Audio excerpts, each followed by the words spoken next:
Good evening all. Welcome to this edition of the webinar on new education policy in higher education. We have today very distinguished panelists. All the three people need no introduction, but as a moderator, it is my duty to introduce each one of them to you. Professor K. Kasturirangan, a Padma Vibhushan awardee and former chairman of the Indian Space Research Organization, who is also the chairman of the drafting committee of the National Education Policy, is here with us today. Professor Kasturirangan is at present the Chancellor of Central University, Rajasthan. He holds several other distinguished posts. He is the chairman of the governing board, Inter-University Center for Astronomy and Astrophysics, chairperson of NIIT University, member Atomic Energy Commission, emeritus professor, National Institute of Advanced Studies, Bangalore, and honorary distinguished advisor, Indian Space Research Organization, ISRO. As chairman of ISRO, he oversaw India's space program between 1994 and 2003. He was a member of the Rajya Sabha from 2003 to 2009, and then a member of the erstwhile Planning Commission of India, 2009 to 2014. More recently, between July 2017 and December 2018, he was the chairman of the committee that drafted the new national education policy. He is a member of all 4 national science academies and several international academies. He is the only Indian to be conferred the honorary membership of the International Academy of Astronautics, besides being its vice president between 2003 and 2005. He has won several awards, including the Brock Medal in 2004, Alan D. Emil Memorial Award in 2004, Theodore von Karman Award in 2007, and Shanti Swarup Bhatnagar Award in 1983. He's been conferred the highest civilian honors, the Padma Shri in 1982, Padma Bhushan in 1992, and Padma Vibhushan in 2000 by the President of India. The Rajotsava Prashasti in 2014 from the Government of Karnataka, and the award of Officer of the Legion d'Honneur 2002 by the President of French Republic, France. Professor Kasturirangan is a member of the governing board of Sai University and will be the lead speaker of today's seminar. Welcome, Professor Kasturirangan. We have with us Mr. K.V. Ramani, founder chancellor of Sai University, a very successful technology entrepreneur and a philanthropist. He is among the pioneers who co-founded NASSCOM, the National Association of Software and Service Companies, in 1988. He has helped promote IT industry and entrepreneurship in India. He has contributed to the design of Tidal Park in Chennai and founded the Chennai chapter of the Indus Entrepreneurs and has served on the board of directors of ELCOT for a few years. Welcome, Mr. Ramani. Professor Jamshed Bharucha, Vice Chancellor of Sai University. He is the founding Vice Chancellor of Sai University. Has a wide experience ranging around 40 years in academic career. It spans a range of distinguished institutions, starting at Dartmouth College. He has served as Associate Dean, Deputy Provost, and then Dean of Faculty of Arts and Sciences. He has served as Provost and Senior Vice President at Tufts University, where under his leadership, research volume doubled and avenues for technology transfer increased tenfold. At Cooper Union in New York, he is President Emeritus. He was a fellow at the Center for Advanced Study in Behavioral Sciences at Stanford University. Welcome, Professor Barucha. So the topic today, as you all know, is the National Education Policy. This was drafted in 2020. And Professor Kasturirangan, I know you probably heard a lot of people ask you a lot of questions about this. Some of them were argumentative, some of them have been to provoke you, and some have been downright very interesting questions. I also have my own set of questions here. And I would like to start with the first question to you on the spirit of this national education policy. It's coming after a gap of 30 years. So I would like you to actually start telling us where exactly do you think this is going to take India? And we've already spoken about the salient points. You've spoken again and again, but I think you can please reiterate them again. Thank you, Sujata, for those kind words. First of all, I should thank the Sai University, particularly Mr. Ramani, the Chancellor and founder, who invited me to this unique experience today evening. And of course, I should mention that I came to know of Ramani personally only in the recent months. But I think it has left an indelible impression. And it's going to be now a permanent feature of anything adventurous, visionary, and things of that. When I think of it, I will always think of Ramani. And I am really privileged that I came to know of him, even though a little bit late in my life. So thank you, Ramani, for calling me, inviting me, and then asking me. I knew that I had a little pressure this week, but I don't think the persuasive power of Ramani is so dominating that there is very little I can do once he says you have to come. And here I am. And there are, of course, many other personalities who are a part of the governing board. Yes, I think invited everybody who has, and anybody who has invited, I think they are there. Narayana Murthy is there. Justice Venkatachalaya is there, Mohandas Pai is there, and many others. So this university certainly is packed at the top with some of the best minds in this country in education. And I think obviously when they chart out something for this university in the coming years, you know what its results can be. Each one of them is a great achiever in their own area, whether it is foundation of an enforcement system, whether the topmost standards for justice, or an economist with a wide-ranging interest in university systems and other areas of investments, Mohandas Pai, each one of them stand out in this country. And they are all there in the university. I don't think that it can have any other track than the one that is dreamt by Ramani. He wants to bring this university and make it the Stanford of the East. I think in the coming years, I am sure Stanford will be proud to call that we would like to be like the Stanford of the East, at the Stanford itself, the real Stanford as it is today. Thank you, sir. Vice Chancellor, Professor Jamshed Bharucha, of course, I came to know of him very recently, a very accomplished academic, cognitive neuroscientist, as was mentioned by Sujata. He teaches in the United States, but he has agreed to spare his time to organize this university. I think nobody could be better than him with this experience, background, and his directions and vision. Nobody can be better than him than Professor Bajuja. So I'm so happy that he is here today, participating in this as a panelist.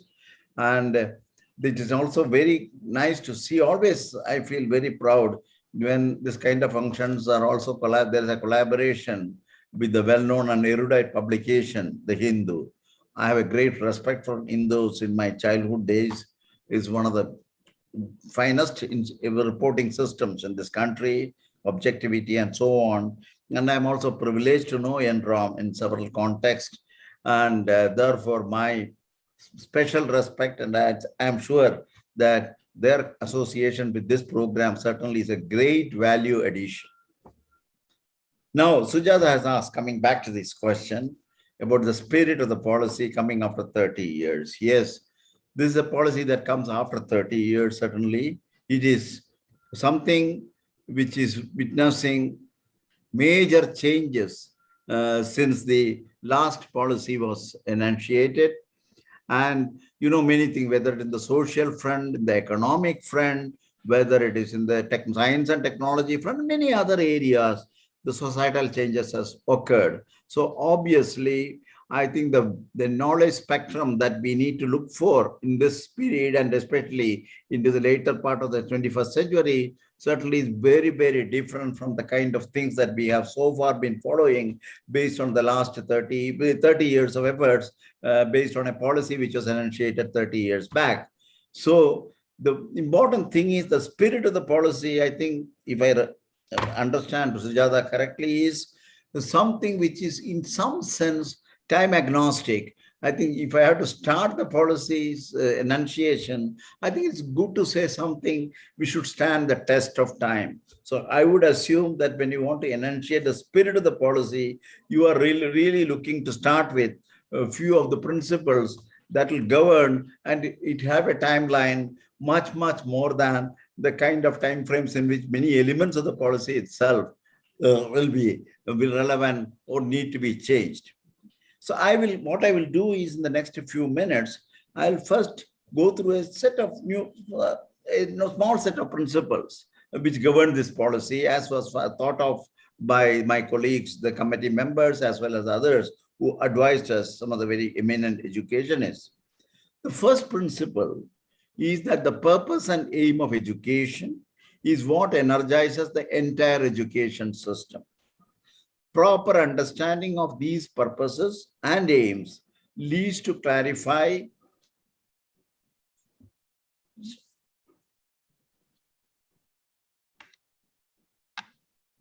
I'm sorry, just 1 minute. Yeah, sure.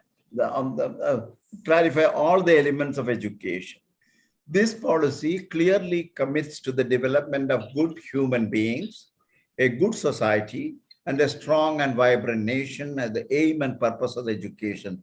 Something time agnostic, I would like to say. The word good here implies that the individual has the capacities to think independently and deeply, to engage in fellow human beings with empathy and compassion, the ethical capacities to reason right from wrong, good from bad, and to be economically independent and productive.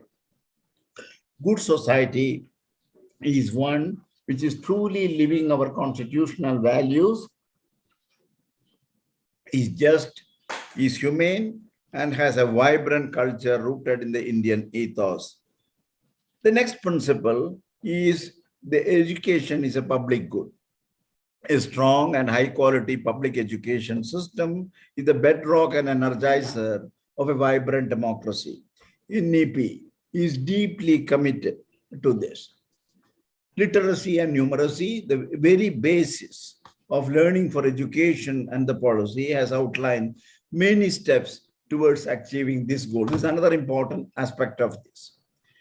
Next key principle is to develop values, skills, capacities, and knowledge that are relevant not just for today, but for the rapidly changing world of tomorrow. We must demolish the hierarchy and hard separation between subjects. We must see knowledge as an integrated whole, as it actually is, and understand its relationship and use to the world around us.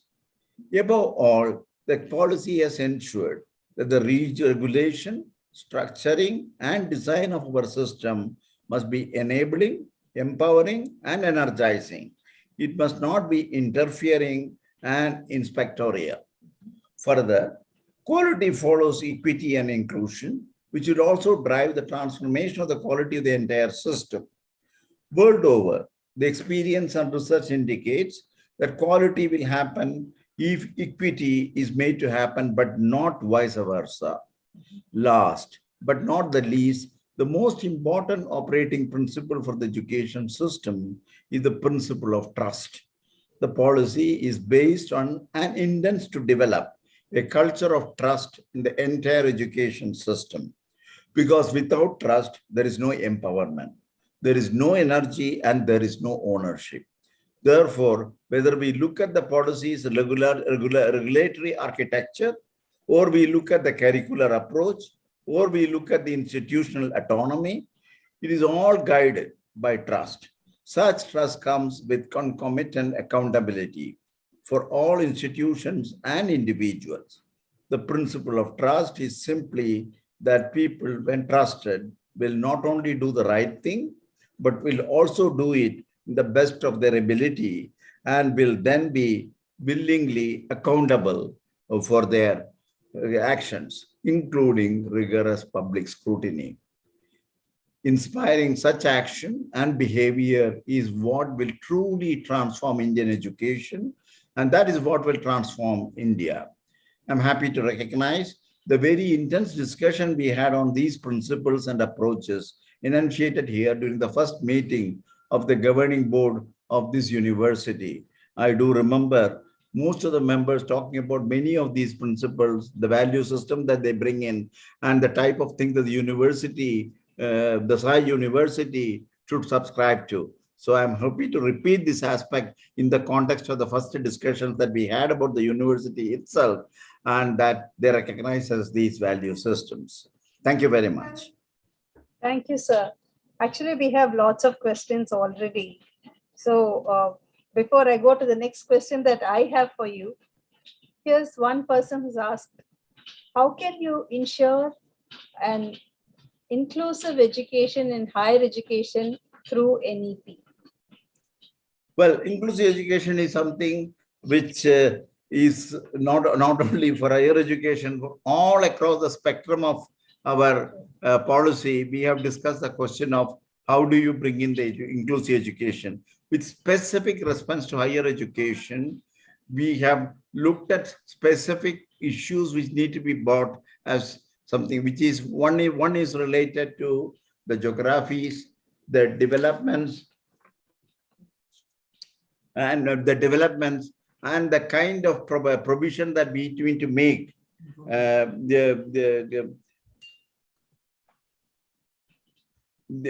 I'm sorry because there is some problem with the connection. Okay, sure.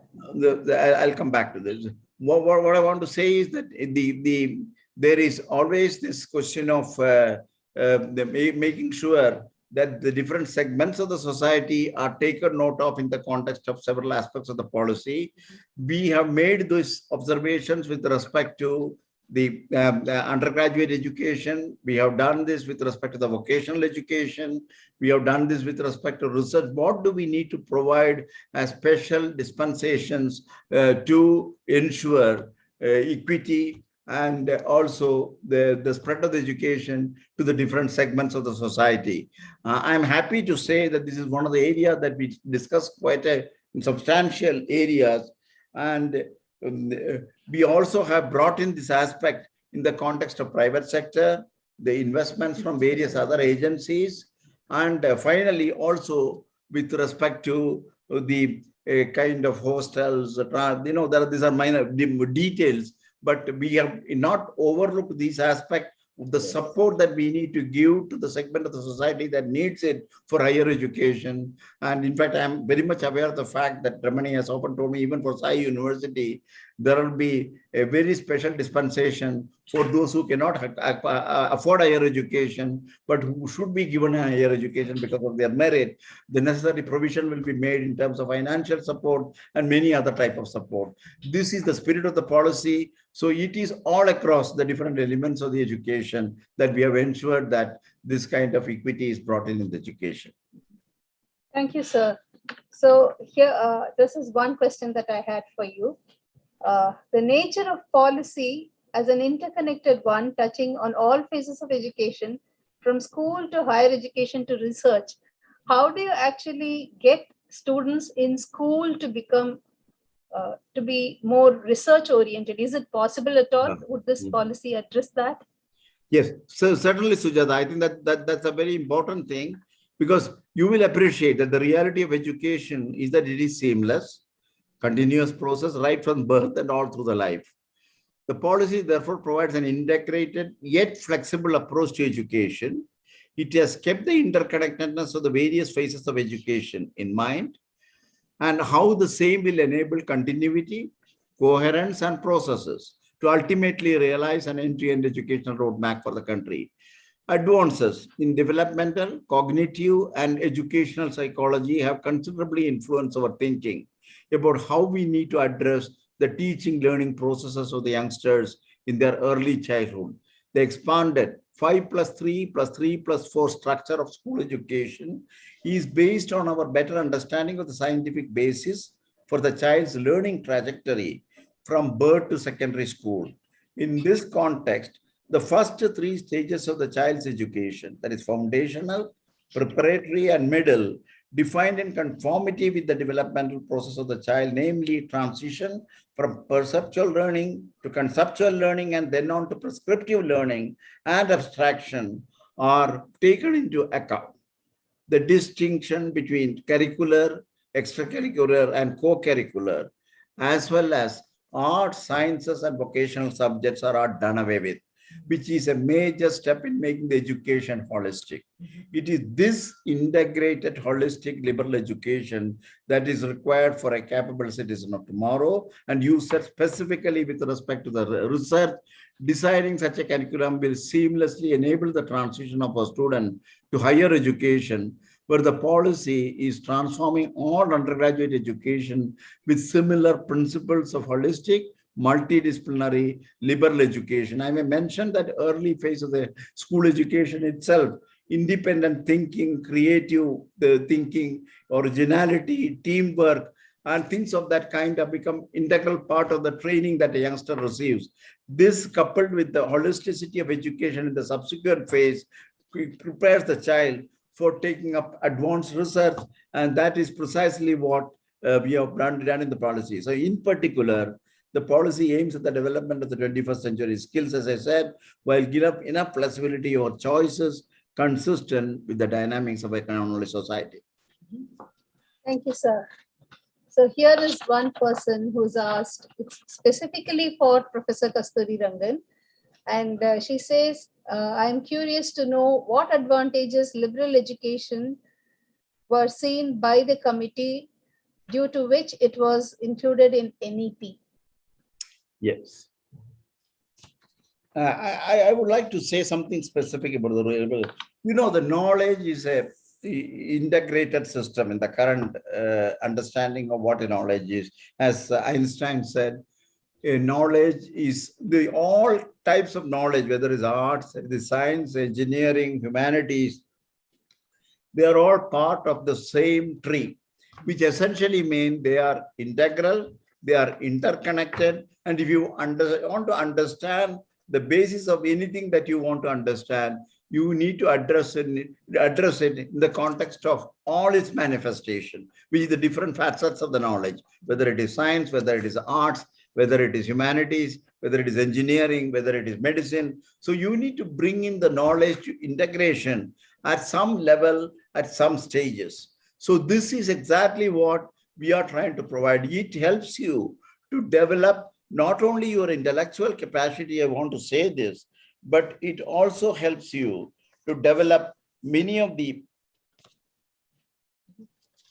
other faculties, which is an integral part of it, which is things like the aesthetics part of it, the creativity part of it, and many other things. In fact, I should say that these aspects of this and the kind of liberal education that we are talking of, I should say, is not something which is alien to this India's culture. You know this right from Banabhata's work in the 12th century. We have this kind of a thing, an integrated study of all the subjects to be a learned person. This is precisely what we have done. The whole idea is to prepare the child for the 21st century skills on one side, to develop a holistic understanding of the knowledge that he is supposed to master, and thereby prepare the child through the holistic education, through the liberal education, to prepare for various types of dynamical changes that happens in the knowledge spectrum, and be able to assimilate, learn to learn, as you call it,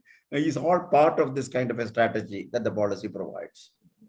Thank you, sir. I have a question for you here, sir.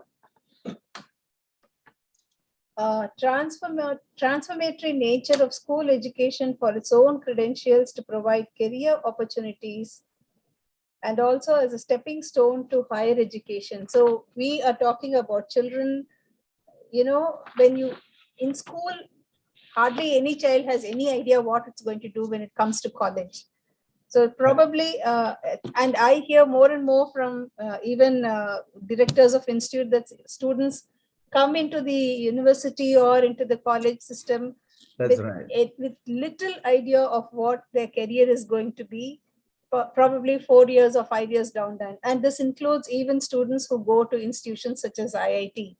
And I am told, some people have told me, so what, the child is just learning. So 17 to 21, the 4 years that he or she spends at the institute is just a time to learn.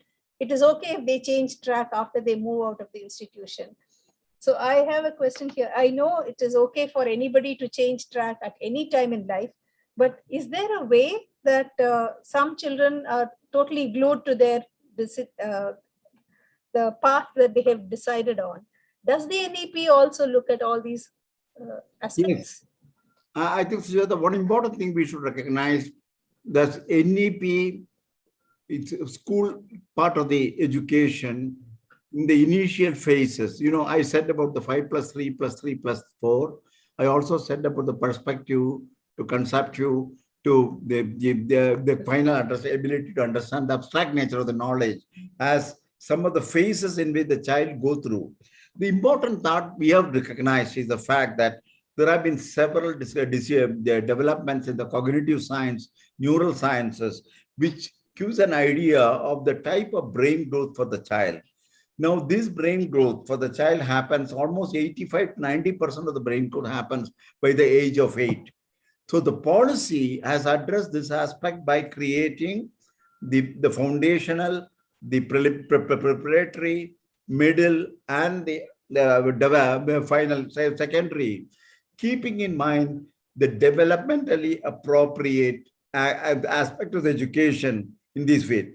This is the one that equips the child to, by the time it comes through the schooling education, for the transformation and the corresponding the ability, depending on the development of the brain of the child, to provide the necessary confidence to pick up subjects across the spectrum. In fact, I did mention that this kind of a thing, you come for the last 4 years, you have already an option to take up several types of subjects depending on your interest. In fact, the ability to choose your interest and the subject at the secondary level is well prepared for the developmental capability when we addressed it in the 5+3+3. So 5+3+3 really leads you for the child's ability to really pick up what it wants to be. This can be a vocational education if you want to stop your education at the level of the higher secondary school. It can be to the higher education if you want to do that.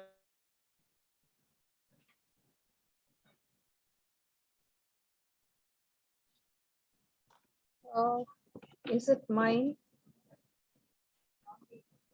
I think we just wait. I think Professor Kasturirangan has had a power Yeah, something has gone wrong with this. Just give him a minute for him to rejoin, please.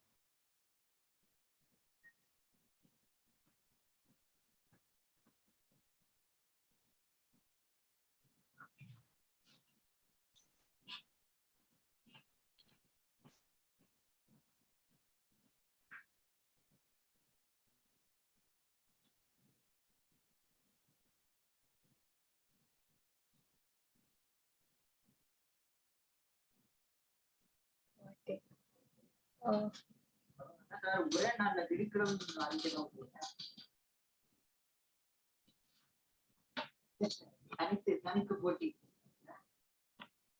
Okay, so I suggest that we continue until Professor Kasturirangan is back.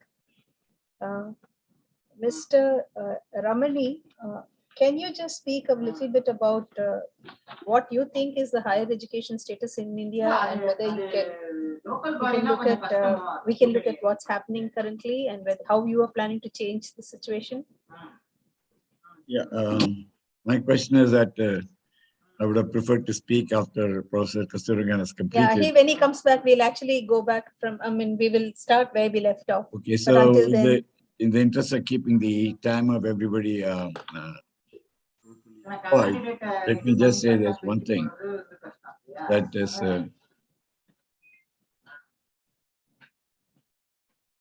We just first are going to ask one question for everybody to ponder in the meantime. It's now the 75th year of India's independence. We have more than 1,000 universities in India and several tens of thousands of colleges in this country. Let's just take higher education and the university education. Why is it that after 75 years of independence, we do not have even one university, the top 100 of the world global ranking? That's my simple question of higher education in India. We do not have any university. There are two international rankings, the Times of the US ranking and the QS ranking from Europe. And in either of the ranking, there's no university in the top 100 in the world from India. If you see the IITs, they come between 125 and 150. We see the private universities, they come between 200 and 700 or far beyond. Professor Rangan is back. It's back, yes, sir. Sorry, sir. Please continue, sir. I'm extremely sorry. The power went off and then again to catch it back. Hello, can you hear? Yeah, I can hear you. Yes, sir. Yes, sir. Sujata, can you just come now to a point where you would be pick it up? Yes. So you were saying that the 5+3+3 system leads a child. It prepares a child to pick up a subject and proceed and make decisions on its own. Correct. Whether it wants to go into vocational course or whether it wants to become a professional, whatever it wants to decide. That's right. So this is taken. That is why the connectivity. Of course, there are still discussions on whether some bridge courses are necessary or not, but that will all disappear as we further refine this strategy. But as of now, it is planned to make sure that you have a school education, which is a 15-year school education, which is most comprehensive and will provide you opportunities to leave the school education for a profession and also prepare you. Right. 1 second. Did you say 15 years of school education? Pardon? Hello? 15 years. It's a 15-year of school education. We now have 12 years. That's why I was confused. No. That's why I said 5+3 3 plus 3 3. plus 4. Okay. Right. That is the thing. Right. But that just includes the preschool as well. Okay. Also, you must clarify that. It's not right. 15 years. It is the education starts at the age of 3. 3. Okay. Yeah. Okay. And then goes up to 18. Yes. And as I said, 5 years of foundation, 3 years of preparatory, 3 years of middle, and lastly 4 years of secondary. Okay. So the complete schooling at the age of 18. Yes. That's right. That's okay. Right. But we don't have PUC and those kind of a thing. Right. And we don't have any kind of curricular, extracurricular, co-curricular and things of that kind. And then you are allowed to explore at the secondary level your interest. So you can decide whether a vocational education is interesting to you or whether you're going to higher education. But these are all choices which is coming out of an understanding by the child of what he or she is looking for. That is the preparation we make in school, and that is the care we have taken in terms of the developmental trajectory of the brain and the corresponding school education which goes along with that, so that this ability is built into the child's comprehension. Okay, sir. Thank you. So here there are some people have asked a question here, sir. In terms of language, why is it so important? You're talking about local languages. Now, I understand, I as a person understand that, we need to have several, as a child, you can pick up languages when you're very young. And as you grow older, it is very difficult to learn languages. But people here, quite a few people have asked, why is this importance being given to local languages? Well, I want to tell something about the language in the policy, just as a preamble to what you asked. The question of a language in the policy is one which covers several dimensions of language learning. The language learning is not purely a 2-language formula or a 3-language formula. Please understand that. So that is what today is boiling down to the language policy. To us, the language is a very critical means of communication, a means of communication for cultural integration and many other aspects into the language comes in. Now, second, the understanding of the language and the ability to pick up language starts almost as the child is born. So there are several ways in the child is able to develop its language capability. When you come to the third 3 years, when you are already your brain has started comprehending, from the earlier sign languages and so on, it starts getting to the vocal sounds and things of that kind. And slowly, the language that is spoken up for the first time by the child is the one where it converses with its mother. So that is first point we should understand. So the most familiar thing right in the beginning of its ability to pick up language, it comes from its local conditions within the house, its mother and others.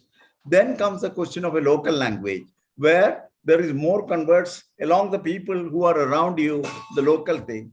And then you have, of course, the state language, it could be different. I am assuming that they are not the same. They can be the same, so there is no such a further argument on this.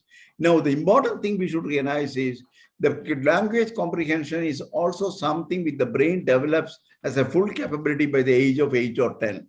So if you try to train the brain with regard to picking up body language, is a means of communication, mind you, that need to be started sufficiently early. The brain has to be trained. There are locations, I am sure Barucha will be able to tell us much better in this particular area. But the fact remains that there are locations where it is able to take up the language and learn it. And this is much faster, the early phase of the child's growth. So if we want to exploit this unique capability of a human being, you need to start teaching the language sufficiently early for the child so that it can pick up the language. And we have even found that, so it can even pick up 2 or 3 or 4 languages at that time, around from 3 years or 4 years onwards. So the whole idea is to take advantage of the developmental capability of the brain to learn more languages, which then becomes most useful for its career, for its growth, and for its life in the later part of the year. Yeah, and it so happens that if you have this brain developed through the language ability, then even in the later stages, if you want to study more languages, so you want to study Japanese at the age of 25, the early preparation has been invested in terms of a language pick-up ability for this. So the importance of the language is not purely a question of one language or two language. The ability of the brain, timing, synchronizing it along with it, and create an ability for communication, which is very critical. Ultimately, language is an extremely important area for anybody to grow and professionally be successful. So that is the point on which we have tried to elaborate the language policy. We have said if you want, but the mother language is simply because it's so happy that even research would have seen that when even Nobel laureates, we have seen the interviews there, that they are able to think much better in their own mother tongue rather than trying to learn in English or in a foreign language. Now, this is again the characteristic of the brain and your ability to understand the cognitive science part of the brain. So there is an ability which is grown by the brain. It has to be exploited, it has to be nurtured, and it has to be enhanced. And that is exactly what the language proportion is. And the best language is the one that is around you. That is the one that child picks up. And there is also a proof now that that kind of a language is the best. When you think of ideas, when you think of phenomena, when you think of principles, you pick it up much better in your own mother tongue. You may even do it subconsciously, that when you learn something in English, your brain is already working on it with the local language and then giving you the secondary transformation into English. So these are the kind of complications. So I think the recognition through cognitive science, the ability for the child to pick up better and perform better through local languages and mother tongue, and the ability to learn more number of languages, and ultimately to make it successful in terms of learning more languages in future if that is needed, are all part of this decision making. And that is what this policy is. Thank you, sir. Thank you. That was really comprehensive. And yes, I agree with you that, and it's so nice to know that so much thought has been invested in drafting this NEP, especially in terms of development of the brain. So, sir, here is one more thing. What is the focus on the uniqueness of undergraduate education in the new education policy? Yeah. The undergraduate education One of the things that we have made sure about the educational system is that it should touch each and every citizen. I'm sure everybody will agree to this. An important policy shift in this connection with respect to the higher education is that the modern imperatives of a knowledge society. A holistic, multidisciplinary education, I mentioned about it, and the knowledge they are the branches of the same tree, as Einstein said, within a 4-year undergraduate program. Our present undergraduate program, if you really look at it, they would have, what is the policy there in the undergraduate? Simply have called for improving job readiness on day one. This policy recognizes that such an approach is dangerously out of step with a world that is rapidly changing. It recognizes that students must be given a much broader multidisciplinary foundation so that they can adopt and reinvent themselves. I mentioned it in a little different ways earlier, but I want to say this because it's so important. Reinvent themselves as necessary over their entire life. So when somebody says that we'll introduce this multidisciplinarity, this is the idea that we are recognizing the fact that they can adopt and reinvent themselves as necessary over their entire working life. The 4-year undergraduate program, this is what our recommendation is opportunity to explore their interests and develop a broad base. We need give enough time and enough opportunities for this. I also want to stress that the holistic aspect, which aims to develop all capacity, not just intellectual, I mentioned, but aesthetic, social, physical, emotional, and moral capacities, is an integrated manner to create a well-rounded individual. Such an approach is necessary to provide the kind of education that is required for the 21st century. Another unique aspect of undergraduate education is the principle of multiple entry, multiple exit, which has been envisaged as a mechanism for equity, for helping people who have been forced to drop out of education for economic and social reasons, especially children, women, to come back and complete their education in the later stage. The Academic Bank of Credit, the ABC, proposed by NEP 2020, promises to be a game changer because it will enable anytime learning, anywhere learning, and any level learning as envisaged in the NPV, thereby enabling everyone to be relevant to the needs of the hour, most importantly to the needs of the jobs. The combination of the multiple entry, multiple exit notions with the ABC mechanism will provide flexibility in making academic choices of courses and institutions and choosing the appropriate time in one's career to learn about what one wants with appropriate credits at all stages. It will facilitate the integration of the campuses and the distributed learning systems by creating student mobility within inter and intra-university system. The process does not rule out sharing of credits between public and private institutions. So this is the uniqueness of the undergraduate education. And one is liberal education, exit as you want and entry as you want. And all the 4 years of the undergraduate education, you can leave the first year with a certificate, you can leave the second year with a diploma, you can leave the third year with a degree, and you can have the 4th year along with the degree, a research degree, and which also qualifies you directly for going to PhD. So these are the other aspects of the undergraduate education. Professor, I have a question here. I have been speaking to a lot of vice chancellors and heads of institutions. Yeah. So all of them have, quite a few. There's been no antipathy to the NEP, but they have concerns. Yeah. Their concerns, are like when students in most government colleges, whether it is Tamil Nadu or Assam or any part of the country, the really poor students who are in college, they have difficulty in accessing basic electronic mobile phones, which is what we need now in this pandemic. During this pandemic, they are not able to access education on their phones. So they are saying when this has been the case, how do you expect the vice chancellors to, the UGC has been telling the vice chancellors, please implement the NEP.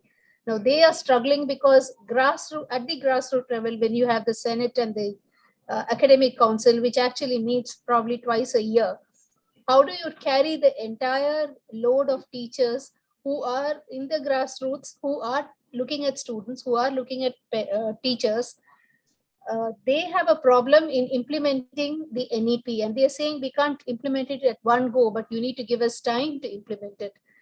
So as the architect of the policy, I'm asking you how do you carry them forward? Let me first of all tell you to you and to others, no great quantum jump in India's position in any activity is going to take place in 21st century without sweat and blood of all the people concerned. That will be very clear. There is no easy way to achieve greater things. We have achieved quite a lot in the normal way. We need to now have quantum jumps, quantum leaps, and challenges there are of a very different scale.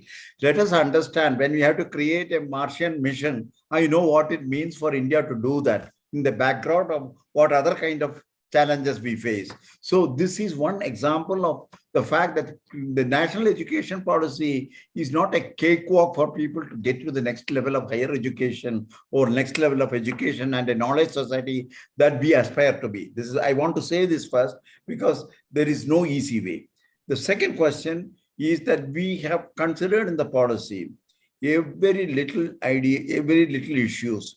We are aware of the geographical imbalances, economic imbalances, the problem of developments which are more related to tribal and non-tribal and many other kinds of things. Each one of them provides a challenge with respect to the adopting of the national research education. Over and above this is the questions of the very differing standards of education that this country is facing in different locations and in different parts of the society. So I don't say that we have a clear-cut one shoe fits all kind of a solution for this. First and foremost is wherever it is possible for us to put this into operation, we are supporting them fully to make sure that that shows the proof of concept and also shows the way for others to adopt, number one. Number two, there are a set of systems which with a certain level of support could be further, it could be financial, it could be human resource, but then sharing it with other institutions and things of that kind. This is the second part of it also we have in mind. There are certain areas which need to have very challenging solutions which are much more involved. And this would mean that we need to create ways in which we do, which may not be exactly the type of thing that we have done with other approaches. Now, what I want to say is, there is no clear, but we have recognized this. We have a 10-year time frame for transforming this policy to the finally, and we have another 10 years to evaluate it. So we have totally a 20 year is a kind of a policy frame that time frame that we have set for ourselves. In this time frame, we think that we should be able to overcome it. There are many transformatory part of it where we need to get away from the old culture. And I want to say this also as one more element. The culture of the system need to undergo changes because there are many things on which you look at it with certain doubts with respect to because we are doing the ability to do this, the availability of funding, the availability of teachers. I think these are precisely the one that we are set to solve. We have to create institutional mechanism. If there is no such mechanism, we need to even set up the new ones. Where there is a mechanism which is not working, we have to correct it, and there has to be a resolve. And this resolve has to come from all levels, not only on the government level, not from the Ministry of Education alone, state level, at the institutional level, and ultimately also at the teachers level. So if you really look at the policy, you will see we have addressed this with respect to all these levels of institutional systems, which had to play a role in the national education policy. I don't think there's the easy way, but it is workable simply because of the fact that we have used the best of the people who know this educational part and who have undergone experiences which are very close to the kind of thing that we have recommended. These are not coming out of some outside ideas. These are all ideas which are on which there is a strong rationale and a strong basis.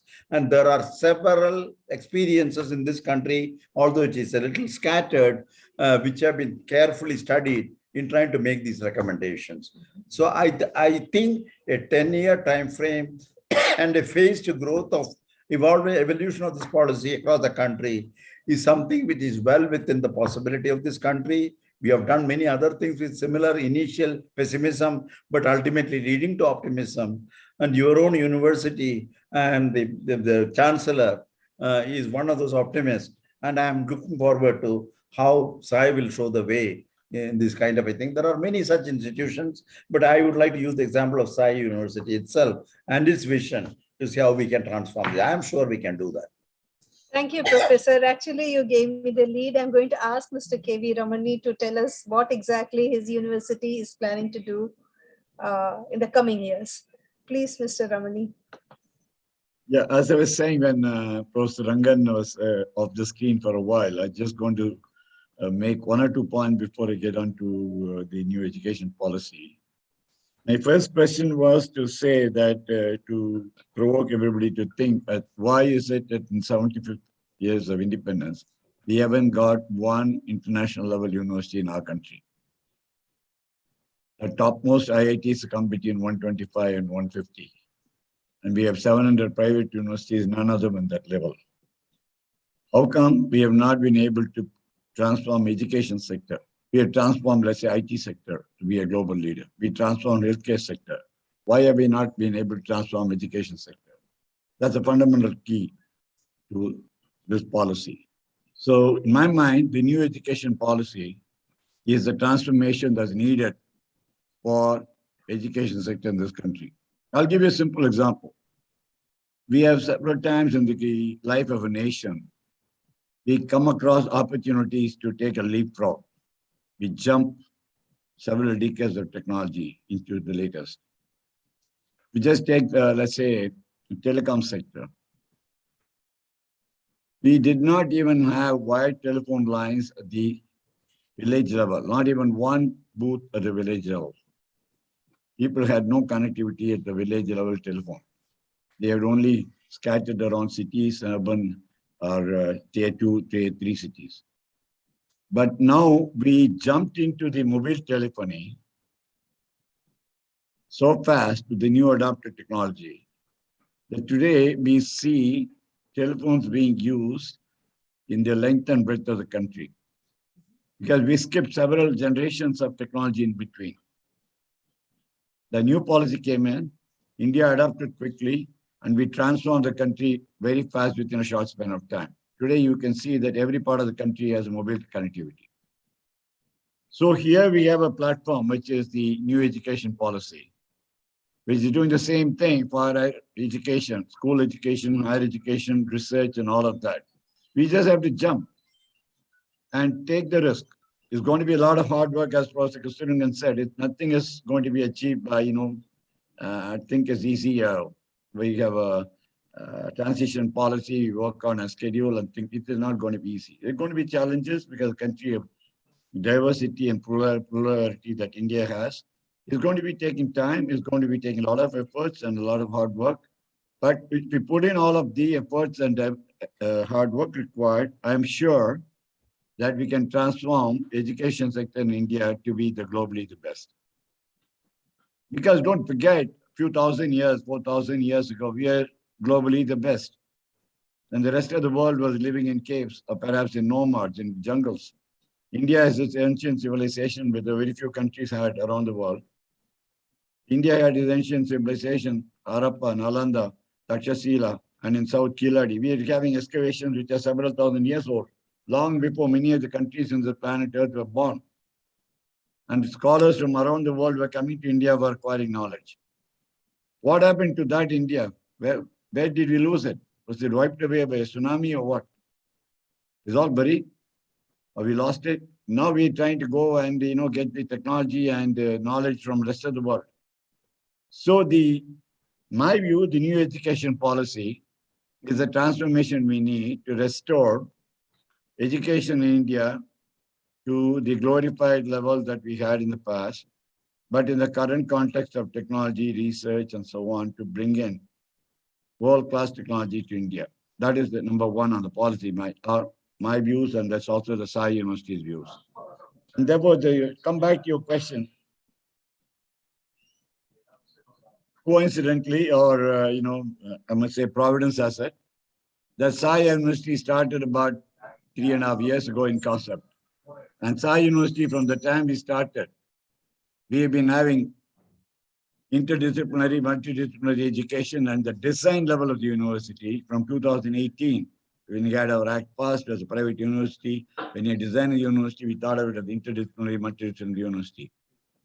In fact, concurrently, without knowing Professor Kasturirangan, he and his team are doing the same work. We did not know Professor Kasturirangan at that time, as he said. But the beauty is that we have designed Sai University to have identical design of Sai University to the new education policy that is interdisciplinary and multidisciplinary. Just so that it's not just to say interdisciplinary in a concept level, but it's actual level. That Sai University will have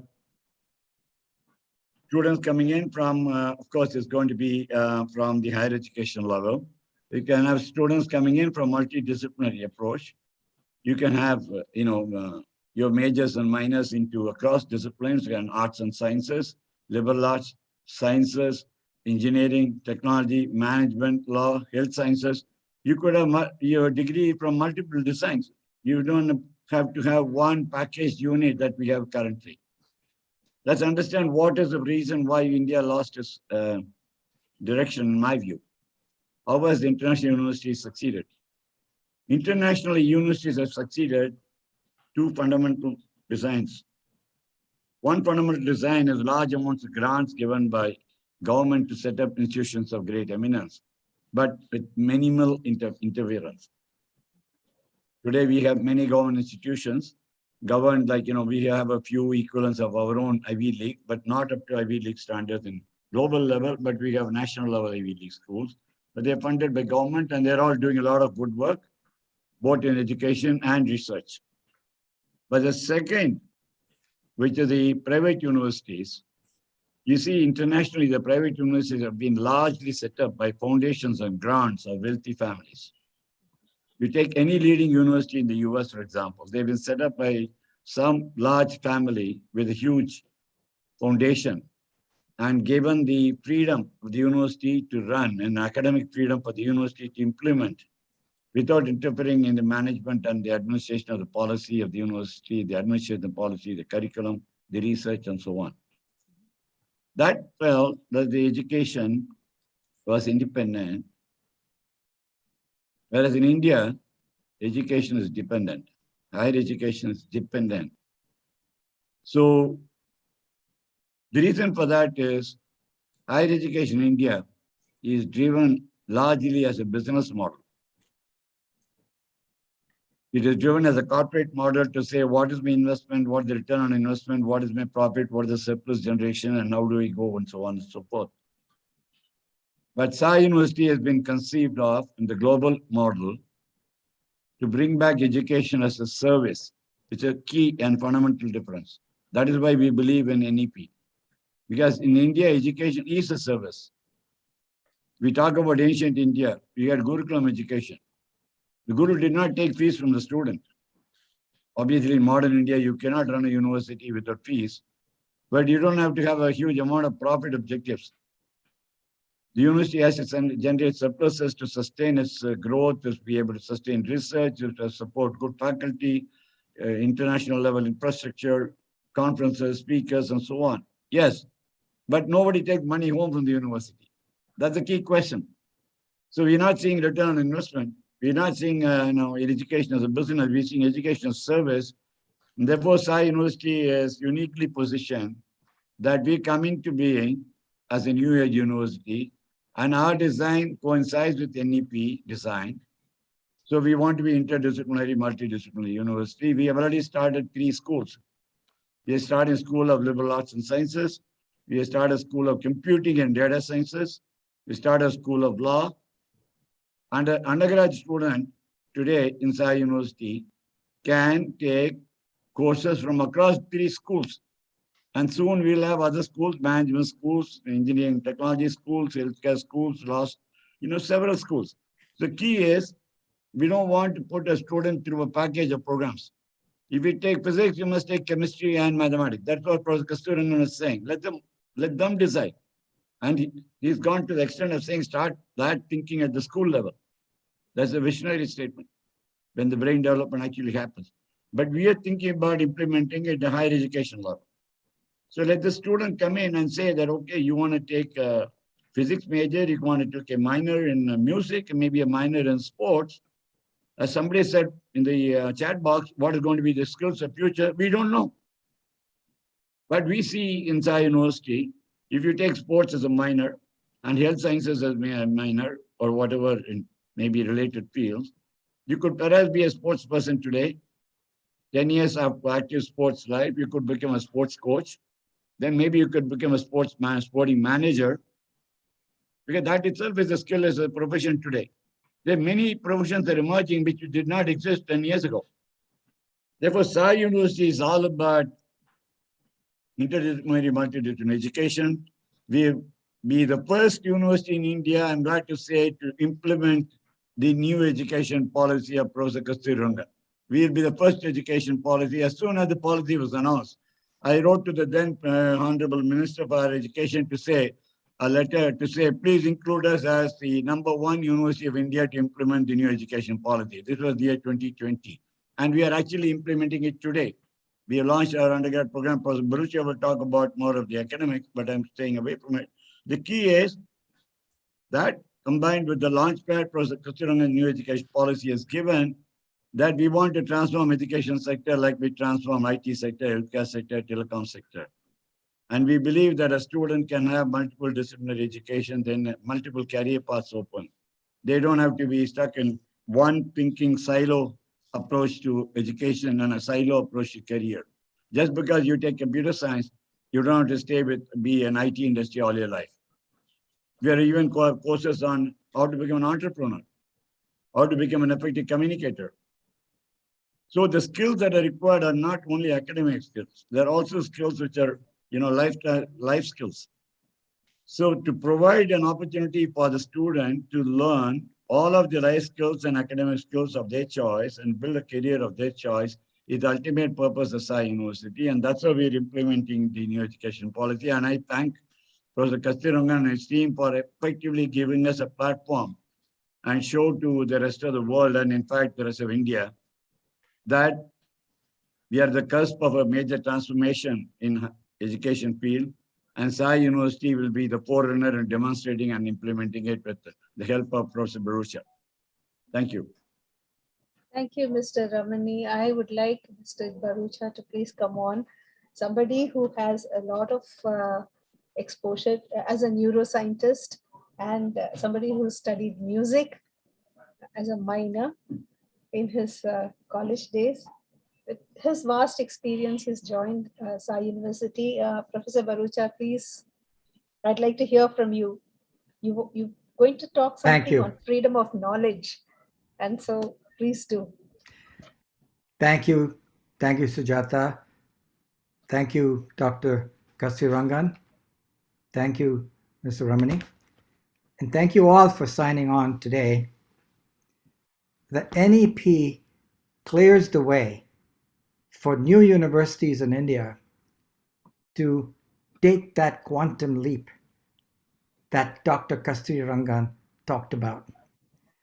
That is very much part of why I decided to return to India after 40 plus years, because I think right now, right here, is the greatest opportunity in anywhere in the world, and certainly I think in India's modern history, to make a country a center of learning. India is now exporting the brains, providing the brains of the world in many respects. When I was a kid in India, there was not access to knowledge, there wasn't access to, it was a poor country and so on. And there are still those issues, but there's no shortage of access to knowledge now. And we've demonstrated that there's an enormous amount of talent. And because of our youth population, not only is there a potential youth dividend, but we have to act now to give those youth the platform from which to determine the future. We, as the grown-ups, the adults, the teachers, the professors, the parents, the leaders in higher education, in many ways have failed our children by presuming that we know what they should learn, what they should not learn, and what ideas and skills are going to fuel the growth of the economy and the vibrancy of the culture in the future. I am absolutely certain that the economic growth in the remaining part of this century and the new cultural innovations and richness will not come from anything that we are teaching our students today. It'll come from them. It'll come from each student out there. It'll come from the Rishita Mathuras. It will come from other students. And that's because the traditional education system has underestimated the tremendous learning power of the brain. I come at this as a cognitive neuroscientist. I was delighted to hear Dr. Kasturirangan talk about the brain being important to this. We are designing Sai University on the basis of research on how the brain learns in the context of its environment and how we shape that environment to maximize that process. When we talk about a teacher, when we talk about a curriculum, when we talk about a campus, all of these are simply elements of that environment that we want to provide for students' brains to achieve their maximum potential. That is an extremely important lesson that comes from research in cognitive neuroscience. It's really the difference between harnessing innate talent versus stifling it. The traditional model was, in my view, much more of stifling, more don'ts than, okay, let's go with what you seem to be interested in, but let's give you a polish, let's refine your skills, let's refine your ability to express those passions in ways that are going to be maximally productive. It's really like scouting talent and then coaching and managing the talent rather than preaching or rather than being pedantic. That is really, once you see the idea, it's kind of obvious. And I always use this example of when my wife and I had our child. I promised myself that when he starts asking why, but why not, but why, you give him reasons and then he'll challenge those reasons. He'll want deeper reasons. That I would never, ever, unless the house was on fire, I would never brush him off. I will never say, just be quiet. I would never say, that's not relevant. I would never say, you're too young. That's because the learning comes from inside out.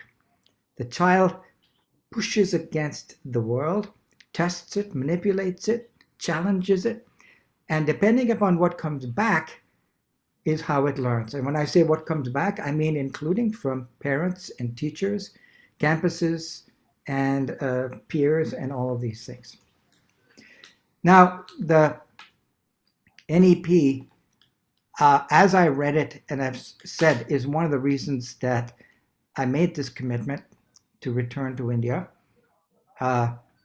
because as I read it, and thank you to Dr. Kasturirangan and his colleagues, it just set off these bulbs in my brain. I was just in sheer delight that finally modern India, which had inherited its higher education system from the British, had modified it in some ways, but had not really kept up with the changes in the world. It was time now for India to innovate in education and start from first principles. The beauty and the privilege of being involved in starting a new university is, as Dr. Kasturirangan said, there's very little baggage. Now, there's still a lot of baggage. There is cultural baggage, there's regulatory baggage. It's very difficult to change people's expectations. But I think, as Mr. Ramani knows, when anybody says we have to do this in creating the university, I say, why do we have to do that? And they say, but sir, that's how it's done. And I say, that's not a reason. That's not a reason for doing it this way. So much of what we've done in education at all levels is simply carryover from tradition. One example is the strict division of knowledge into subjects or disciplines. Now, this was a very powerful idea that came into being in the 19th century, when knowledge was exploding so fast and rigorous methods were developing so quickly that there was a need to compartmentalize it. Okay? So it has served a very useful purpose. This is history. That is philosophy. That is mathematics. That is something else. That is biology. But since that time, knowledge, the exponential expansion of knowledge has blasted through those boundaries. I can tell every student today, I can promise you, the big Nobel Prizes, the big innovations, the successful startup companies, the successful NGOs, the breakthroughs in solving the world's problems, not a single one is going to come from simply diving deeper into an established subject. It's going to come from sparking the contact points where music contacts computer science. When I was a kid and I would talk about those two subjects, people say, but you have to choose. They don't have anything to do with each other. And I knew they did. Well, today, as every child here knows, almost all the music we listen to is digital. So that was a marriage of computer science with music, which is an art. And the examples are plentiful. That needs to happen in public health, where we need to marry our knowledge about data science with our need to improve the public health infrastructure in this country. Data is going to be critical. That's where the big quantum leaps are going to come from. Now, we're short of time, so I want to just make a few more points about what makes Sai University unique in India in the context of NEP.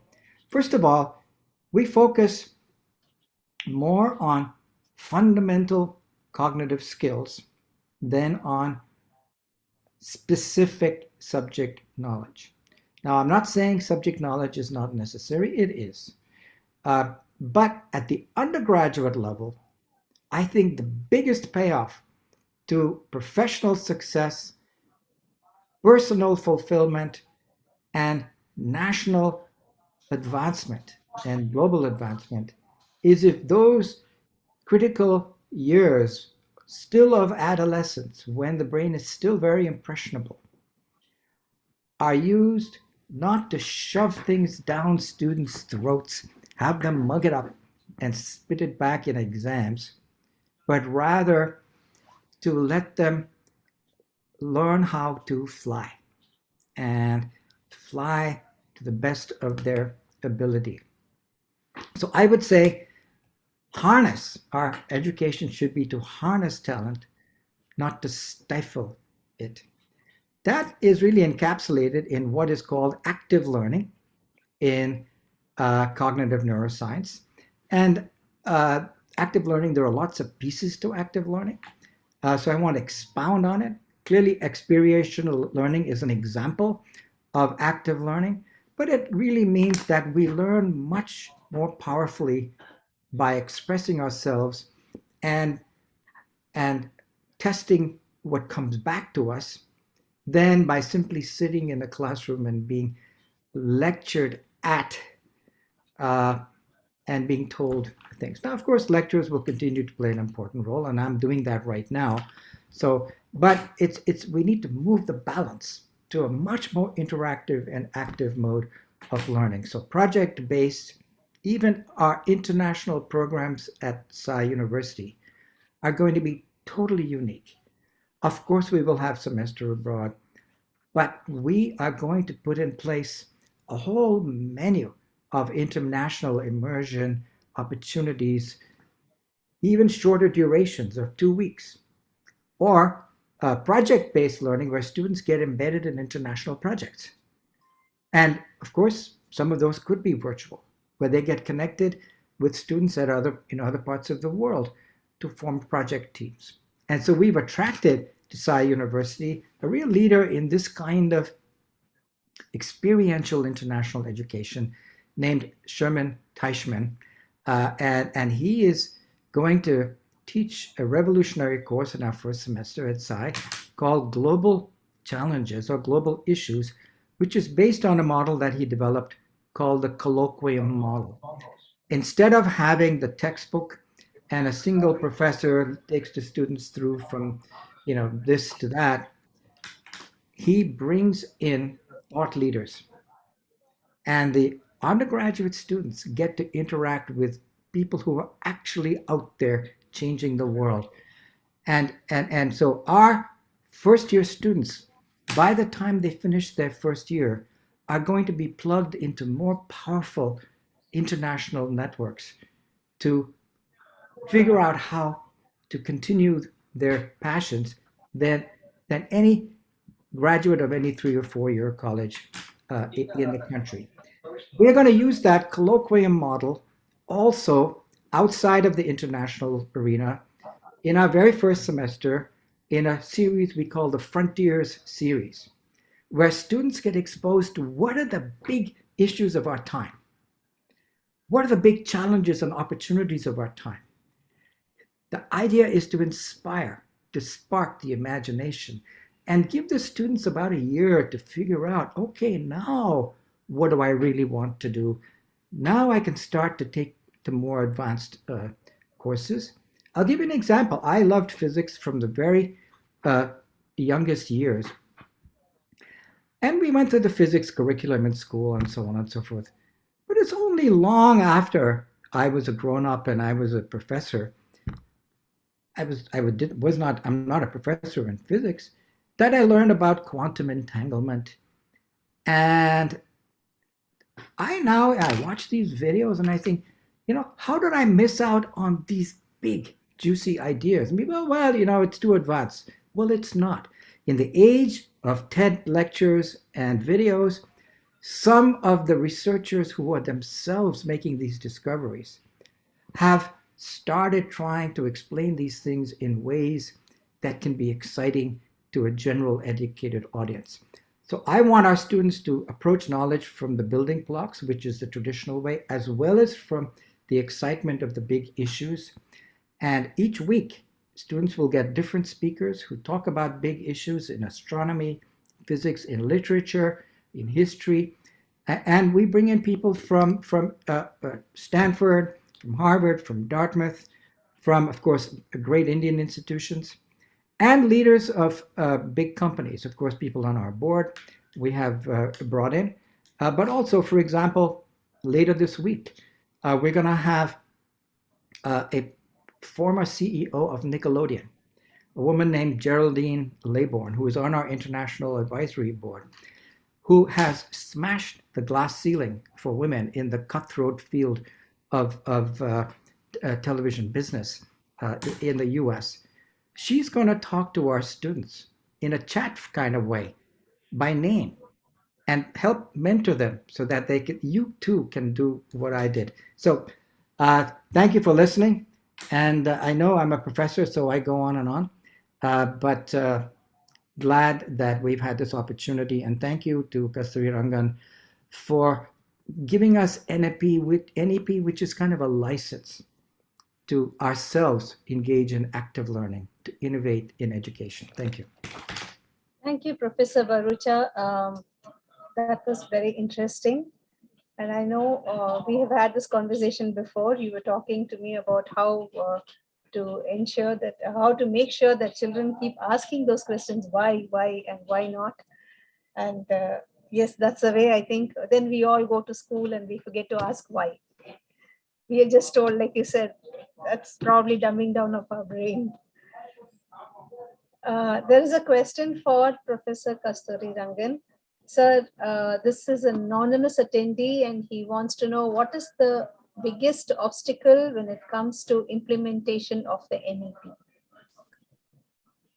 Well, first I want to tell that if you're talking of obstacles, the obstacle is, the fundamental thing is with respect to the obstacle in the mindset. The second is a culture which we have imbibed over years, which need transformational changes. These two elements to me are very critical in trying to make sure. And what you just now heard from the founder of Sai University and the Vice Chancellor clearly points out to the fact that they are outside both these issues. They have no mindset on this question. There is no cultural factors which dominate. Of course, there are issues. How do you deal with the new regulatory system, or how do you deal with the accreditation and all that? But if you take those out, they are determined to go the best way with respect to a route which is necessary to make this policy a success. So far as the success is concerned, multiple elements. Teacher is the central. So we need to make sure that we have the right type of teachers with the right type of knowledge, ability to prepare curriculum, ability to prepare pedagogy of their own. We have autonomy for all those things. We should make sure that there is an autonomy in this, in the actual implementation.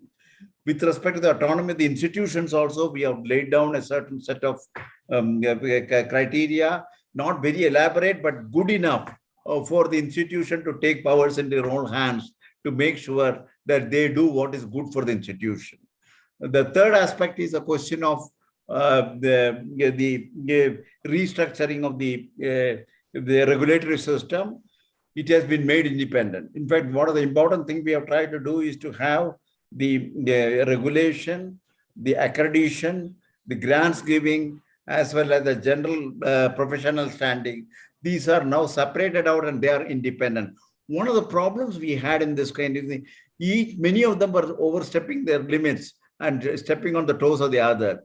We have now separated out them, but at the same time, to have an integrated look throughout the regulatory system, we have a higher educational council, commission, higher education council, commission, which will oversee the totality of this. I think it's a very significant and important thing. It is, I understand this is going to go as a bill for this thing. National Higher Education, what you may commission is the other aspect of it. And then the various other aspects on the institutions with respect to the teachers. We have written down the necessary things, but what we are now seeing in the implementation is there are institutions which are moving at this. I have interacted with many of the institutions in this country, like IITs. Some of these are, of course, the higher end institutions, and one can easily see that they are able to make the transition because they understand what it means. There is a set of institution like the Central University, which also has got enough good faculty for them to take it forward. We need to address the questions of colleges. 40,000 of them are there in this country for higher education. How do you restructure them? We have again given a three-tier structure of research universities, teaching and research, as well as the college, autonomous colleges. We need to make sure that this is done. And lastly, always the question is whether I want to say that the government has been more than responsive with respect to adopt this particular policy, which is a very important criterion for the policy to succeed. I want to say this because At the highest level, I have been interacting. And there is an all-round, not only seriousness about this, but they are also looking into the schedules and how do we do this. But if you want to do this, you need to have a change all across the level, various levels of the educational system. Some of them, the mindset and the culture and many other things are serious issue. We should not underrate this particular thing. There could be that you may not even make changes, which are very painful in this country to make changes, but they have to be done. So there are hard decisions, hard challenges, and these are the 5 or 6 elements which I said, which has to be scrupulously adopted. No buts and ifs, if I say too many, and then say that this, if they do this, then we have a success, then that is not an answer for you. All I can say is there is a number of institutions which have already started in the right track. And they are going to be the beacon for the success of this policy. And the others, and some of the states have taken that up. I want to say not only the institutions, some of the states have adopted it. Keeping these, and they are willing to put any resources and change any culture to make sure that they succeed. They will be the success stories, and they will be then made to provide those kind of an experience, sharing them with others. We think this kind of an infectious way in which it will spread in the right direction and in the right way, rather than kind of a pandemic, is the one that we are looking for, which I think will happen. But the time frames for some of the things could be a little longer than what we have envisaged. Lastly, I also want to say with regard to the money, there is a 6% national GNP, which normally we have been talking about in terms of money. But 2.4, 2.5, it has been hovering around, and these are going up to 4. We have gone up to 6%, which is again a notional figure. And we are talking of a gross national expenditure of 20%. Currently, it is a 10% kind of a number. And these are the kind of numbers, but we need to look at how the resources are generated. We have supported public sector, government, public, and the private. We have put them on the same footing so far as the various regulatory and many aspects are concerned. We have also made sure in our policy that they can share resources, critical resources, so that investments in some of the newer private sector would not have to depend on further investments in terms of money. So these are some of the flexibilities that are available. We hope this, as I said, has only 2 broad elements. One, a determination and a change in the mindset. Second is the culture. Then we both are not easy in terms of a change, because you are talking of, but I think there is also a generational change that is happening. And this generational change coupled with this, I think will make the policy a success, because 10 years is a good enough time frame for the generation to change the country's course of a knowledge society. I don't think we can need this.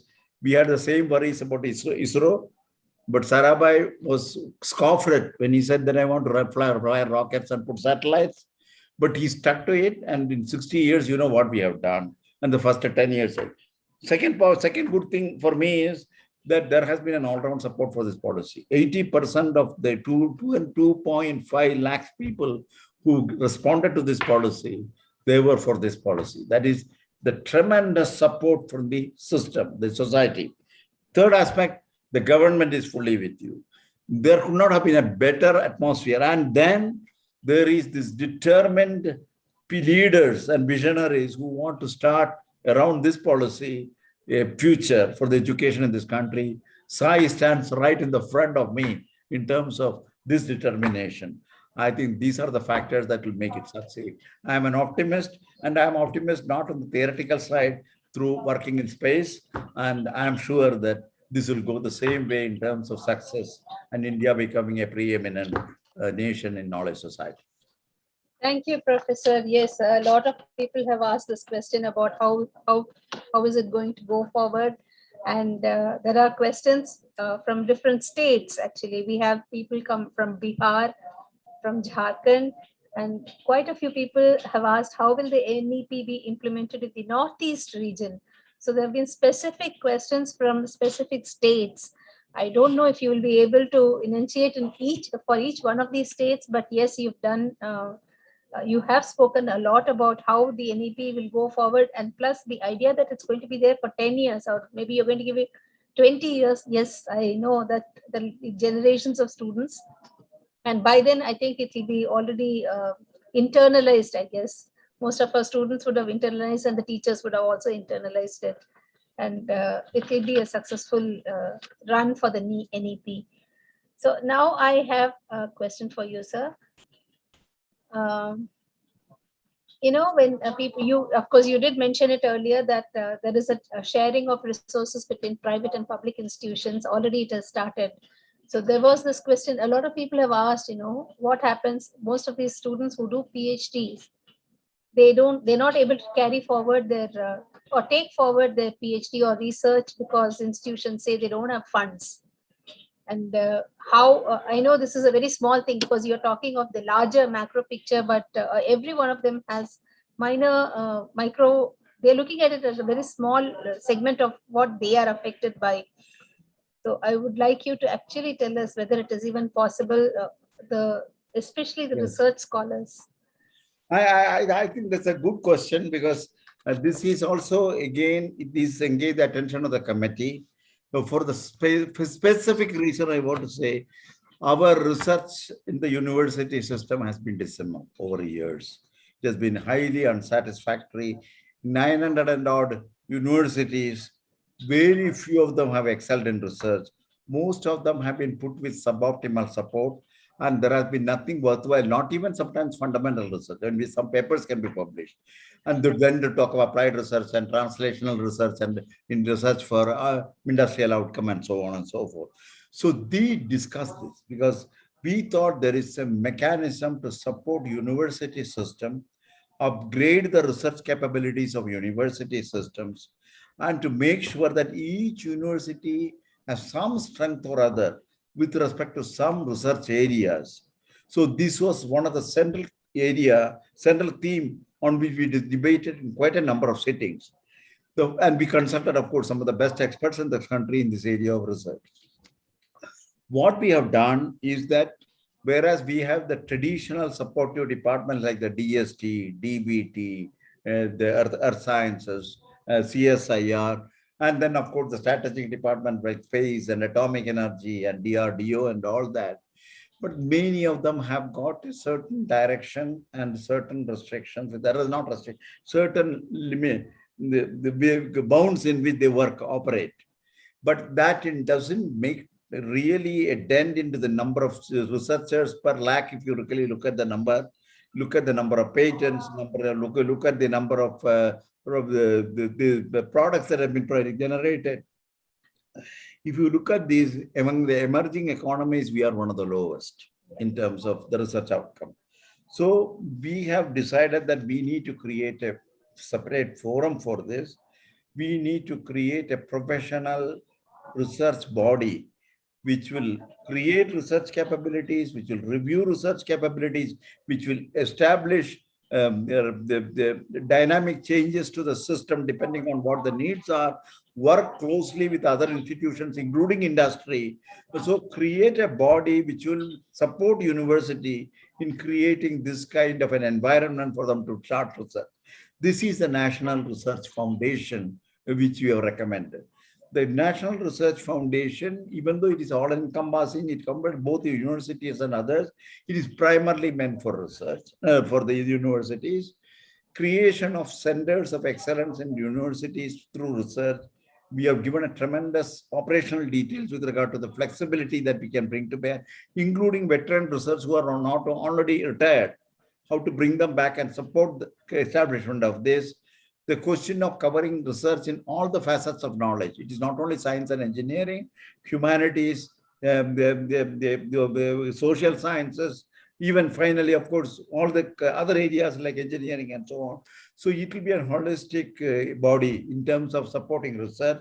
It will also make sure that it will get the research funding through a professional method of peer reviewing and things of that kind. So all that important rules of the game that is needed with respect to a successful national research program has been inbuilt into the National Research Foundation. And this National Research Foundation has been recognized as a part of the policy and even outside the policy, I should say, because last year, our finance minister allocated 50,000 crores for the National Research Foundation for the next 5 years. The mechanics of how do you want to do it is under discussion. What kind of systems we'll have, but we think we will have a centralized system of overseeing and establishment and expertise, but spread over in terms of a research activity and a very close monitoring of the outcomes, and also to ensure a success of a fourfold stage of research. Success in pure research, that's important because you create knowledge. Success in applied research, because some of them will be applicable for a variety of purposes, social and non-social. Then third is with respect to translational. It's not good enough that you demonstrate something, you need to convert it into a product. Translational, and finally, industrial or other kinds of outcomes, which will really serve the outcome of the research in terms of tangible benefits. So these are already put into place. We hope in the universities will start. And we also, one important thing I would like to make before I close this discussion, that is we have made sure the National Research Foundation will support both the private as well as the public institutions. So no private institution will be denied research grants from the National Research Institute Foundation simply because they belong to the private sector, which it will be a part of the whole thing. So we have to give this kind of a support, and I think it will be the solution, but it's going to take a little time. But certainly, depending on the priority, we can assign, and also the scientists who support it and try to come forward with. I think it will be a good step towards taking India into a research ecosystem power, if I want to call it that way. Thank you, Professor. Thank you very much. That was very interesting. And I'm glad you said that we're going to have an NRF that is actually going to support both private and public institutions, but that there will be an overarching peer review system which will assess every institution or every research output that comes from every institution. Am I right? Right, you're right. Thank you very much, sir. And now, Mr. Ramani, there is a question for you here. One person wanted to know, what is your idea, what is your thoughts on the academic credit bank system, academic bank of credit system, ABC, that the UGC has brought in? So would your institution comply with the requirement? I would answer it in a few words, but I would pass it on later to Professor who's more qualified to answer an academic credit system. But my point is very simple. The system is welcome. Basically, because it gives you flexibility to move from one discipline to another, one institution to another, one subject to another. It doesn't bind a student to a discipline, a course, or an institute. And it gives the student a lot of flexibility in their life to move from one to the other. So that is what is all about, liberal, in terms of liberal education is concerned. Even if the student has made a mistake in selecting a subject, let's say in undergraduate year 2, they want to move and say that, okay, I want to change my major, I want to change my minor. It gives them opportunities to make those changes as they go along. They're not stuck for 4 years. So in my view, any credit transfer system, from institution point of view, from a discipline point of view, from a student point of view, is a very welcome change to the current system. Where everything is watertight jackets in silos. We operate in silos in discipline, silos in universities, silos in colleges. Subjects and teachers and credits are all limited within that silo. So any change to break away from the silos to be widespread is very, very welcome. But I think another perspective, an academic perspective, would be more interesting for Professor Bharucha to address this question.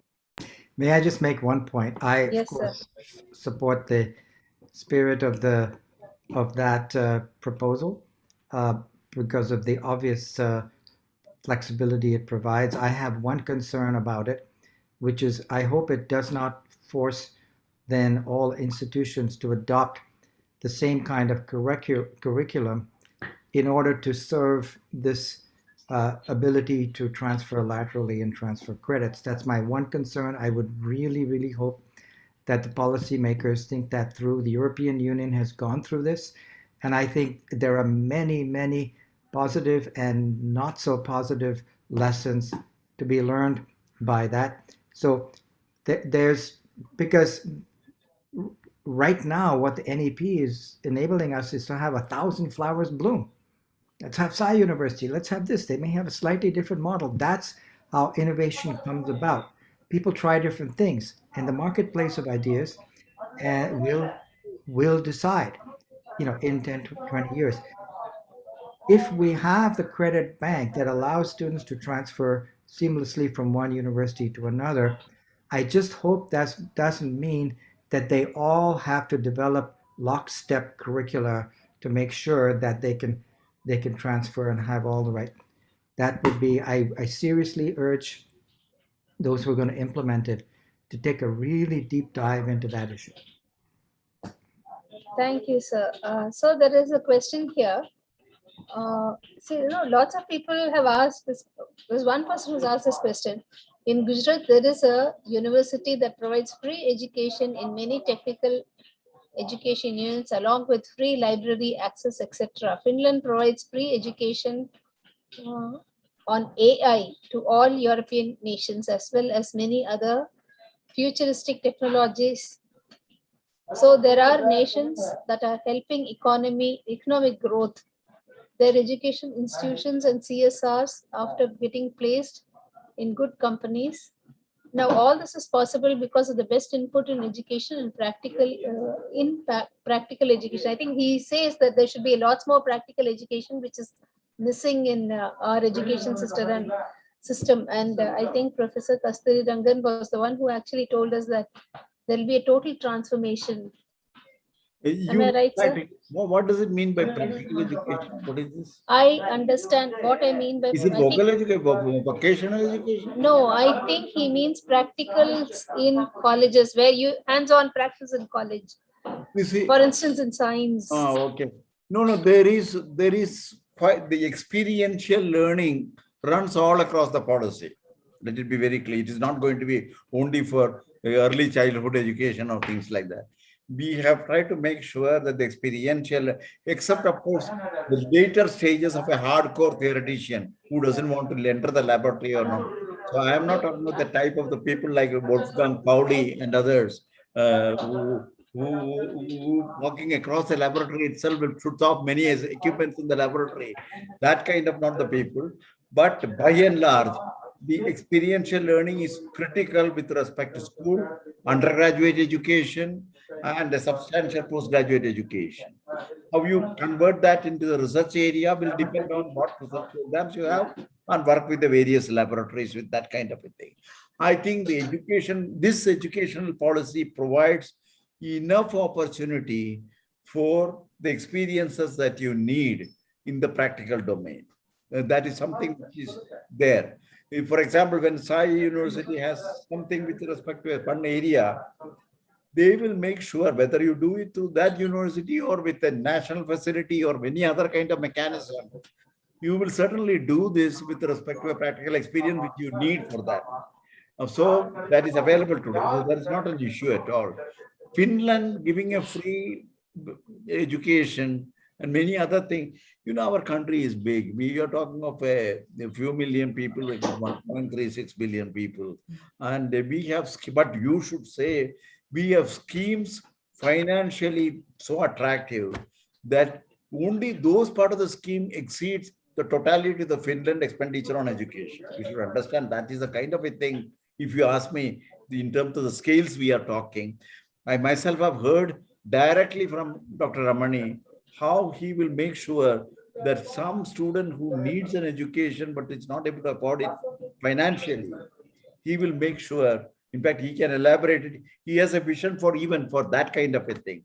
So I think every institution, I hope, things on the lines in which Dr. Ramani told me that he would like to support those kind of a thing. So I don't think we are in trouble because of this. There are enough types of mechanisms in this country too. And a lot of youngsters who go abroad, they get funding only from not from the government or from their parents. They get it from other sources. You should know that in this country itself.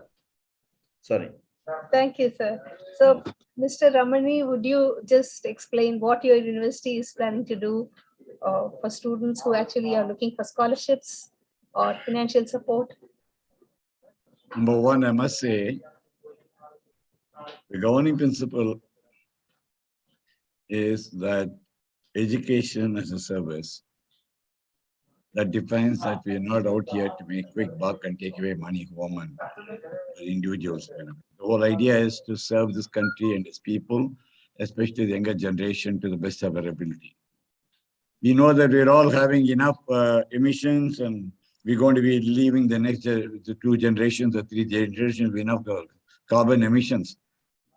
Unfortunately, we're not going to give a good planet back to our children and grandchildren.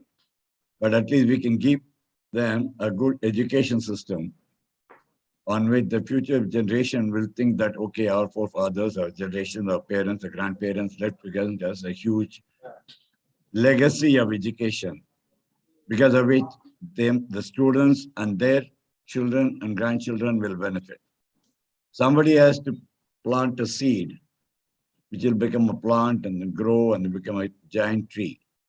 So today, Professor Kasturirangan has planted the seed. We are trying to do our best to put some manure, put some water around it, make it to grow to a plant. And the future generation will make sure a giant tree or a forest comes out of it. So in this process, that we have to understand there are several stakeholders. There are faculty, the students, the parents, the institutions, there are the governance bodies, so on and so forth. But in principle, in Sai University, a student is given utmost preference in the university. In a sense, what he said is that economic criteria or social criteria will not deprive a good student of higher education. That's an assurance. If you are economically backward, or if you're socially backward, or if you are physically challenged, or whatever else there is that, today's lot of inequality in our society. If you're coming from a disadvantaged sector of society and you're a good student, assume you're a good student, then you're not going to be deprived of education on any of those grounds. In fact, we give preference to those students because we are considering our duty to educate the younger generation, and I believe it's our duty to make sure education is service, and that money will not be the consideration to prevent them from getting good quality education. And let me flip it once. This is the same country while we are trying to do this. On the other hand, the same country where, in our newspapers, we proudly say that, oh yes, this year United States has granted 55,000 visas for students to come to the US. It's never been done before. Why are we proud of it? That 55,000 students going to US means approximately each US university costs 25 to 30 lakhs per year. We are spending 13,000 crores, 13,000 plus crores of rupees each year to fund the US universities. Do you realize the magnitude of what I'm saying? And how is this money going? The money is going from middle-class parents, perhaps, who have the ability to either pay for it or take a loan from some institution and educate the children for, let's say, 4 years or 6 years. See, the amount is it's a colossal national, divestment. The same amount of money, if you have to just invest in this country in infrastructure, just imagine the dividends we'll get. We'll be able to educate maybe 100 times or 1,000 times more number of students. So same point. We say that this is the country where most of the developed countries have their annual fair recruiting students from India, from every continent. They come and conduct student fairs. Earlier, our students used to go abroad for PG. Now they're going for undergraduate education. Doesn't it show there's something wrong with the system? So on one side, we have parents who are either able to, they have the ability or the ability to borrow and send their children abroad for higher education. On the other side, we possibly have, students and parents who cannot even educate these children in the current situation in the country within our own system, unless, of course, they go to an institution which offers a low cost of education and possibly not adequate quality. So what we saying Sai University will stand is we will provide as an assurance that I'm saying as a founding Vice Chancellor of this university, Sai University will provide the highest quality of education in India. And within a few years, we'll be providing the quality of education comparable to the best university in the world. And second, we'll make sure that any deserving student, especially those from disadvantaged parts of society, will be given a preference in our process and admissions and selection and so on, to see that we achieve our purpose of providing education as a service. I hope that answers your question. That means there's a generous amount of scholarships, a scholarship based on merit, scholarship based on need, a scholarship based on actually, I can tell you that the parent trust which is promoting Sai University currently is giving 3,000 children scholarship each year. We do it silently, nobody knows in the world because we don't publicize it. We are already giving 3,000 scholarships to students for the last 23 years. So what we're now trying to do is to channelize all of that into building a great university where all of this will happen for the future. Thank you. Thank you, sir. Thank you very much. I think we are almost almost at the end of We have our session. a couple of points. Perhaps we should ask Professor Rangan on the NEP point, especially the higher education system, the key points about how to the three types of higher education institutions they have designed, and possibly the regulatory mechanism of the higher education system and the technology. Some of those are critical points of higher education which has not been able to speak about. Professor Kasturirangan, would you like to answer this question, sir? Yeah, I think what Ramani mentioned. One is on the restructuring of the higher education. You know, we have, as I told, a proliferation of a number of institutions in the higher education. I think if I remember correctly, nearly 40,000 colleges, then about 1,000 universities and things of that kind. And many of them are working suboptimal. And you don't get the right type of resources on one side. And if you have to really have a higher education with quality, that is not the kind of configuration that we have. So we considered this aspect. We try to see what is the best. So we, in the process, try to create a structure for the higher education where there are few universities, maybe 100 or 200 in the next 20, 25 years, which will have research as a major part of it, but 50% will be still teaching. And this will have something like the number will be anywhere up to 10,000 to 20,000 kind of students. They will have a holistic approach. They will have the necessary provision for holistic education because you will have several departments catering to several areas of education. So this is the research will be one of the most prominent. The easiest example I can say with respect to a higher education with research is the one like Stanford or MIT. And this is exactly what Sai University straight away in putting as a goal. That's where I really admire them, that they have set a goal of that kind and not too distant future, as early as we can expect from this kind of a speed with which they are working. The second, of course, is the teaching university. Again, a large number of students running into 20,000, but the number of universities will be about 2,000, 3,000, or even 5,000 of them.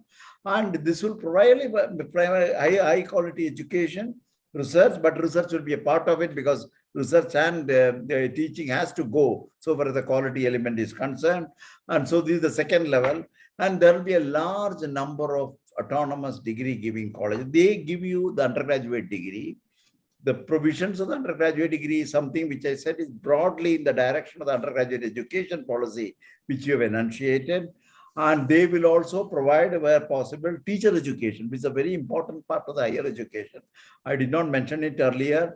The teacher education has been now moved into higher education for two reasons. One is it improves the stature of the teacher itself, even though they may be teaching in high school or other places.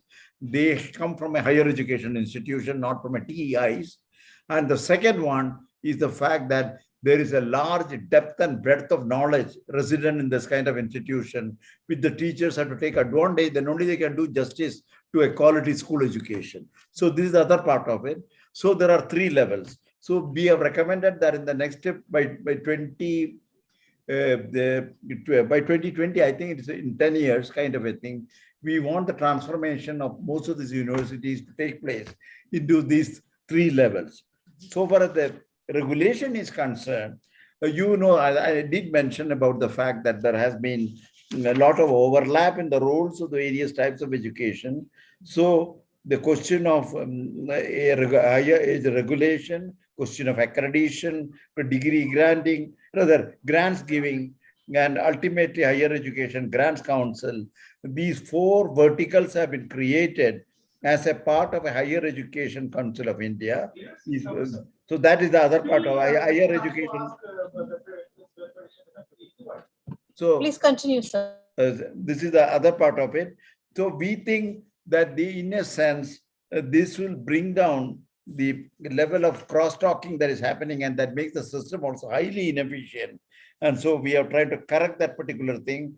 And of course, we are now in the process of near finalization of the National Higher Education Qualification Network, the framework, which is underway, and more or less it is complete.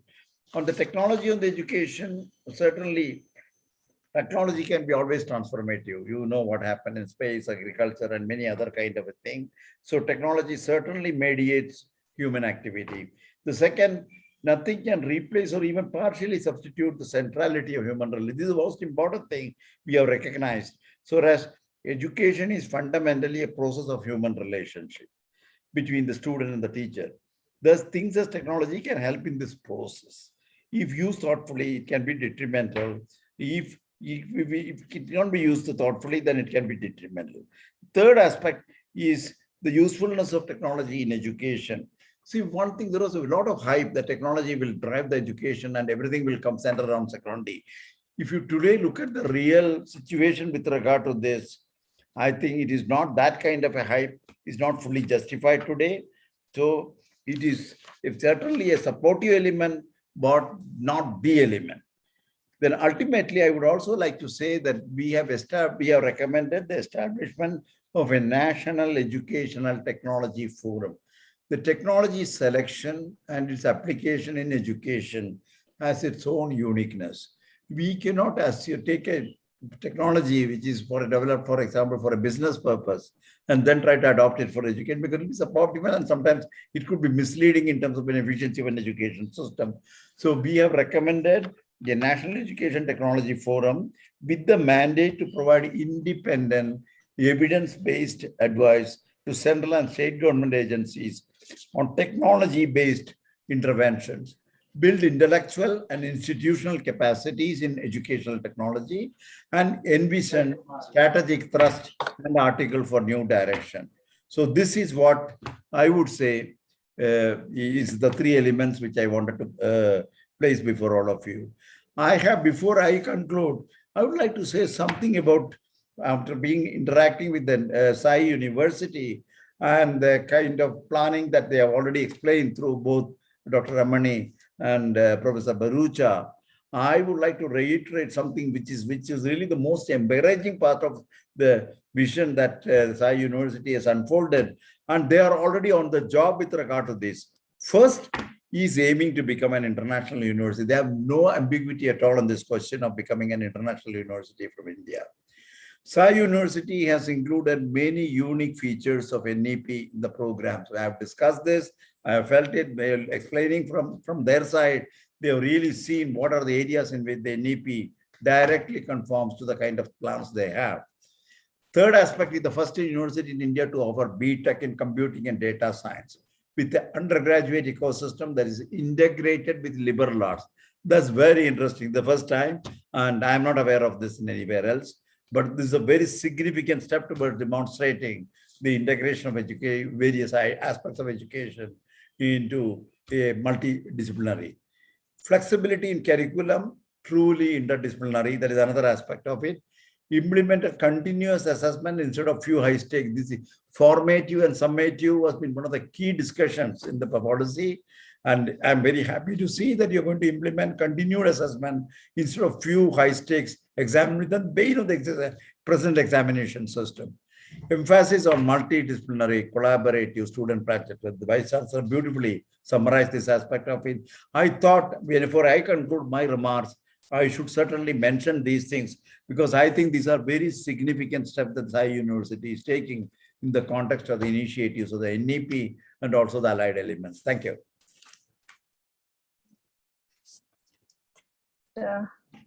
Professor Kasturirangan, I think we have run really short time.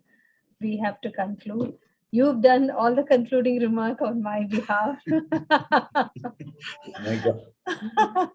But then it was so interesting. The entire session was very interesting and extremely enlightening because I have been speaking only with professors and institutional heads and vice chancellors who all had complaints, who had problems, who were worried that they would not be able to take forward the NEP, although the UGC. Right now, that's the only regulatory body. And so they have been saying that it is going to be a struggle. We don't know how we are going to take all teachers and students forward, given that the way the education system is in our country. But I think you've made such excellent points that I believe that I can actually go tell them that you don't have to worry, that the entire NEP is there. It's going to take you all on board when you go forward. Thank you very much, sir, for your time. Thank you, Sujata. Thank you, Professor Barucha. Thank you, Mr. Ramani. Thank you. Thank you, very much Professor all. Kasturirangan, and of course the Sujata, Tyagbo, and the rest of the Hindu team for making this learning experience and through this webinar. I am sure that we have been enlightened. I'm sure that the people who are watching this webinar have been enlightened. And I will only say that whatever we talked about today in NEP and Sai University, you will see that it's going to be a dream come true to India. We will make that happen in Sai University. Thank you. Thank you, sir. Good. Thank you. That's nice.